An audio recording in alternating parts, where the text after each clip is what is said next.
ఇక్కడ ఉన్నోళ్ళు మాత్రం ఇంత మంచిగా జరిగిందని కనీసం ఒక మాట హర్షించకపోగా ఉల్టా తూలనాడడం దూషించడం పిండం పెడతాం గండం పెడతాం అని మాట్లాడడం తెలంగాణ ప్రజలు నా మాటలు వింటున్న అధ్యక్ష. వచ్చే ఎన్నికలలో ఎవరికి పిండం పెట్టాలో ఇప్పుడు ప్రజలు నిర్ణయించాలి అధ్యక్ష.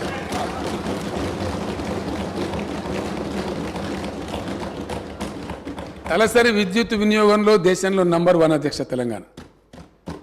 జాతీయ సగటు అయితే అసలు మన సమీపంలో కూడా లేదు. నేషనల్ యావరేజ్ చూస్తే అతి తక్కువ సమయంలో విద్యుత్ ఎక్కడిది అధ్యక్ష?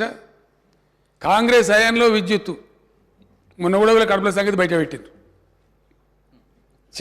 ఇస్తామని చెప్పింది 9 గంటలు, ఇచ్చేది పొద్దాగా 3 గంటలు, రాత్రి 4 గంటలు. ఆడిపోయి షాగులు కొట్టి సావా, పాములు గారి సావా, వందల మంది రైతులు చచ్చిపోయారు అధ్యక్ష. పెద్ద దానికి ఇవాళ 24 గంటల కరెంట్ ఇస్తుంటే దాని మీద కూడా అడగోలుగా మాట్లాడతారు అధ్యక్ష. వాళ్ళకున్న అలవాట్లు ఇతరులకు ఉన్నాయనుకుంటారు. ఎంత క్రమశిక్షణ పాటిస్తే, ఎంత పటుత్వంగా పనిచేస్తే ఇండియా మొత్తంలో అధ్యక్ష దయచేసి ఒక్క పాయింట్ చాలు, ఏదైనా చూడడానికి పరిశీలించడానికి కొన్ని సరిపోతాయి అధ్యక్ష. కొన్ని సూచికలు ఉంటాయి, ఇండికేటర్స్ ఉంటాయి. అన్నం ఉడికిందా లేదని మొత్తం కుండను విసుకము, ఒక గింజను విసిస్తే దాన్ని బట్టి అర్థమవుతుంది. కొన్ని ఇండికేటర్స్ చూస్తే అర్థమైపోతుంది ఏ రాష్ట్రం సంగతి. వాకిలు చూస్తే ఇల్లు సంగతి తెలుస్తుంది అన్నట్టుగా. ఎంత ఇండియా మొత్తంలో ఏ ఒక్క రాష్ట్రంలో కూడా 24 అవర్స్ పవర్ సప్లై లేదు. ఈరోజు నేను నిలబడి మాట్లాడే టైంలో no single state in India gives 24 power supply to all the sectors. అప్పుడు ఎట్లా అధ్యక్ష? కాంగ్రెస్ రాజ్యంలో పేలిపోయే ట్రాన్స్ఫార్మర్లు, వందల కొద్ది కాలిపోయే మోటార్లు ప్రతిరోజు అధ్యక్ష, ఒక రోజు కాదు. ట్రాక్టర్ కాలిపోతే పడ్డ బాధలన్నీ ఊరోళ్ళందరూ తలా 2,000 తలా 3,000 జమ చేసి ట్రాక్టర్ మీద పెట్టి ఎలక్ట్రిసిటీ ఆఫీసుల కాడ పోయి ఎలక్ట్రిసిటీ ఆఫీసుల కాడ ధర్నాలు, భయంకరమైనటువంటి పరిస్థితులు అధ్యక్ష. వీళ్ళు మాకు ఇలా పాఠాలు చెప్తామంటారు, వీళ్ళు మాకు నీతులు చెప్తామంటారు. ఇలా చాలా కష్టపడి ఈ స్థితికి తీసుకొచ్చినాం అధ్యక్ష. దీన్ని కాపాడుతున్నాం మేము. దీని మీద అపోహలు కలిగే విధంగా ఇష్టం వచ్చినట్టు మాట్లాడతారు అధ్యక్ష. ఆనాడు రాష్ట్రం ఏర్పడ్డ నాడు నేషనల్ కాంగ్రెస్ పార్టీ హయాంలో తెలంగాణ స్థాపిత విద్యుత్ శక్తి 7,778 మెగావాట్ల అధ్యక్ష. ఈరోజు తెలంగాణ ఇన్స్టాల్డ్ కెపాసిటీ 18,756 మెగావాట్ల అధ్యక్ష. అతి త్వరలో 4-5 నెలలలో దేశంలోనే నంబర్ 1గా పబ్లిక్ సెక్టర్లో స్థాపించిన number 1 ultra mega power plant ఇండియాలో నంబర్ 1 అధ్యక్ష. ఏ రాష్ట్రం సాహసం చేయలే. ఈవెన్ ఎన్టీపీసీ కూడా తర్వాత వచ్చింది.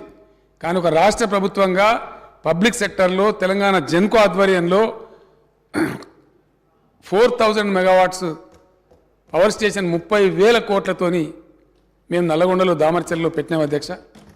అక్కడ మా ఎమ్మెల్యే భాస్కరరావు గారు, ఆ జిల్లా మంత్రి విద్యుత్ శాఖ మంత్రిగా ఉండి మా జగదీష్ రెడ్డి గారు, సౌత్ తెలంగాణలో మేము ఎంత న్యాయబద్ధంగా పోతామంటే అధ్యక్ష, కాకతాళీయంగా తెలంగాణలో ఉండే పవర్ స్టేషన్స్ అన్నీ కూడా ఉత్తర భాగంలో ఉన్నాయి అధ్యక్ష. అది కొత్తగూడెం కావచ్చు, పరకాలలో కాకతీయ కావచ్చు, మేము పెట్టిన భద్రాద్రి కావచ్చు, అంతకుముందు ఎన్టీపీసీ రామగుండం కావచ్చు, నిజాం స్థాపించిన పవర్ స్టేషన్ కావచ్చు, అన్నీ కూడా గోదావరి ఒడ్డున అన్నీ కూడా ఇటు ఉత్తరం వైపే ఉన్నాయి అధ్యక్ష. ఒక పవర్ లోడ్ సెంటర్ రావాలంటే దక్షిణ తెలంగాణలో కూడా ఒక పెద్ద విద్యుత్ సంస్థ ఉండాలి. దక్షిణ తెలంగాణలో విద్యుత్ ఉందా అధ్యక్ష? లేదని కాదు. 2,444 మెగావాట్ల జల విద్యుత్ ఉంది శ్రీశైలం మీద, నాగార్జున సార్ మీద. కానీ అది హైడ్రో ఎలక్ట్రికల్ పవర్ అధ్యక్ష. అది 24 గంటలు రాదు, సంవత్సరం పొడుగుతా రాదు, నీళ్ళు అయిపోతే అయిపోతుంది. కాబట్టి పవర్ సెంటర్ కూడా దక్షిణ తెలంగాణ కూడా భవిష్యత్తులో బ్రహ్మాండంగా ఉండాలి. అక్కడ పరిశ్రమలు వచ్చినా మరొకటి వచ్చినా ఉండాలని చెప్పి అక్కడ పెట్టాలనుకున్నప్పుడు జగదీష్ రెడ్డి గారిని అతను ఫైట్ చేసి, అన్నా నల్లగొండ జిల్లాలో పెట్టండి, కృష్ణలో అక్కడ దాని పేరేందా రిజర్వాయర్ పేరు టేల్పాండ్లో నీళ్ళు సమృద్ధిగా ఉంటాయి. 10-11 టీఎంసీలు ఎప్పటికీ ఉంటాయి. అక్కడ జీవనదిలా ఉంటుంది. మీరు నీళ్ళ గురించి ఫికర్ చేయకండి, మీద నెత్తి మీదనే నాగార్జున సార్ కూడా ఉంది, నల్లగొండలో పెట్టమని చెప్పి అదే పరిస్థితి మహబూబ్నగర్లో లేదు అధ్యక్ష. ఎప్పటికి ఉండే నీళ్ళు ఉండే పరిస్థితి లేదు. ఇది నాగార్జున సార్ కింద కాబట్టి నాగార్జున సాగర్లో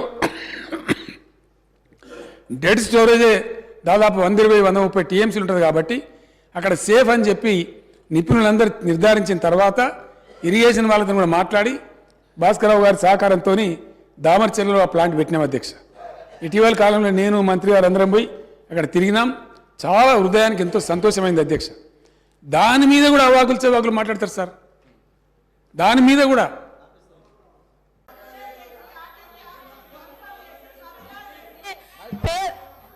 పదేళ్ల టీఆర్ఎస్ ప్రభుత్వంలో ఆర్టీసీ ఆస్తులను ధ్వంసం చేసి కుదేలు చేసి కబ్జాలు చేసి ఆర్టీసీ ఉద్యోగులు ఆత్మహత్య కారణమైన వీళ్ళు ఇవాళ ఆర్టీసీ గురించి మాట్లాడుతున్నారు.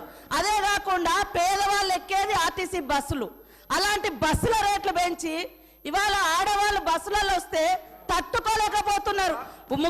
నేను ఒకటే సూటిగా అడుగుతున్నా, ఆర్టీసీ ఫ్రీ బస్ పెట్టొద్దా? ఇవాళ మీరు వ్యవసాయం చేయనటువంటి బీడు భూములకు లక్షాధికారులకు కోట్లాది రూపాయలకు వ్యవసాయం పేరుతోటి రైతు బంధు కట్టబెడితే ఏ పేదోళ్ళైనా రోడ్ల మీదకి వచ్చి మీ ఇళ్ళ ముంగర ధర్నా చేసిర్రా? ఈ రోజు ఆటోలను ముందు పెట్టి మీ అధికారం రావాలని ఎప్పుడు మీరు సెంటిమెంట్లను వాడుకొని ఒకరిని ముందు పెడతారు, ఆ తర్వాత మీరు వెనక నుంచి వస్తారు. ఇది మీ నైజం. గతంలో కూడా అగ్గిపుల్లలు దొరకక డ్రామాలు చేస్తే పాపం వేరే పిల్లలు ఆత్మహత్య చేసుకున్నారు. అంటే చేయకూడదా అంటారు. మరి మీరు లక్షల రూపాయలు కోట్ల రూపాయలు ప్రజల మీద అందరి మీద పన్నులేసి ఆ వచ్చిన ధనము రైతు బంధుల పేరుతోటి ఏ పేద మహిళకు ఏ పేదోళ్లకు రూపాయి దక్కలేదు. కానీ మీరు మాత్రము లక్షలు ఎత్తుకున్నప్పుడు ఏ పేదోళ్ళన్న రోడ్ల మీదకి వచ్చి మాకెందుకు ఇవ్వలేదని అడిగించేటట్టుగా మేము రెచ్చగొట్టినామా? ఇవాళ అక్క చెల్లెళ్ళు అడుగుతున్నారు, నెలకు 5-6 వేలు మాకు మిగులుతున్నాయి ఆర్టీసీ బస్ తోటి. అంటే వీళ్ళు ఎందుకు తట్టుకోలేకపోతున్నారో నేను అడుగుతున్నా. మరి ఎక్కడ ఏం దొరకనట్టుగా అదే మాట్లాడుతున్నారు. మొత్తం వీళ్ళు అన్ని తీసేయండి. కాబట్టి ఆర్టీసీ బస్సులలో మహిళలు ప్రయాణం చేస్తే మీకేం ప్రాబ్లం అది చెప్పండి. పల్లా రాజేశ్వర రెడ్డి గారు ఏమధ్యక్ష ఇది?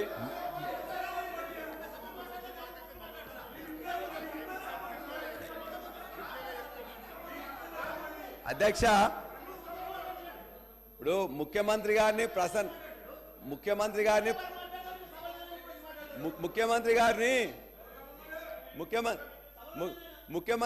ప్రసన్నం చేసుకోవడానికి మంత్రులు తాపత్రయపడుతున్నారు. పర్వాలేదు, చాలా పని మంచిగా చేయండి, పర్వాలేదు.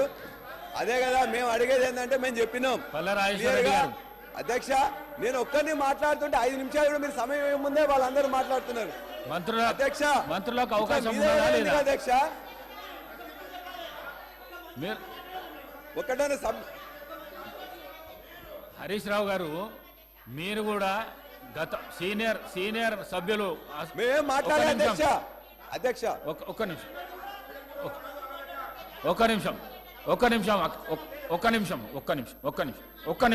నిమిషం. మీరు హరీష్ రావు గారు, మీరు కూడా ఈ హౌజ్లో సీనియర్ శాసనసభ్యులు, లెజిస్లేటివ్ అఫేర్స్ మినిస్టర్గా పనిచేసినారు. సభా ప్రాంగణంలో ఏమవుతున్నది అనేది అందరికంటే ఎక్కువ మీకు తెలుసు. కానీ మీరు కూడా మధ్యలో కామెంట్ చేస్తే ఇప్పుడు